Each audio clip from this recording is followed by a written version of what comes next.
তোমরা কম বেশি অনেকেই দেখেছো এই পিসটা আমি অনলাইন থেকে কিনেছিলাম। আজকে এই পিসটা দিয়ে একটা কামিজ ও তার সাথে একটা সালোয়ার তৈরি করে দেখাবো। তো তার জন্য কিন্তু তোমাদেরকে পুরো ভিডিওটাই দেখতে হবে।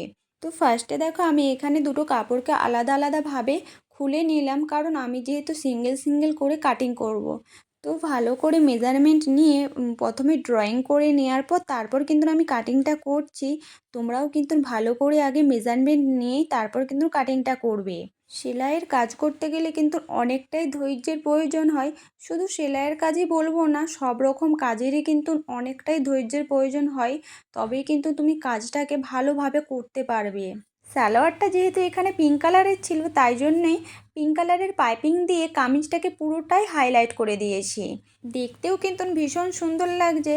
আর তোমাদেরকে তো বলা হয়নি, কামিজে কিন্তু আমি হাফ করে অস্ত্রও লাগিয়েছি। তারপর কিন্তু আমি সবটাই জয়েন্ট করে নেওয়ার পর কিন্তু আমি পাইপিং আরে লাগিয়েছি।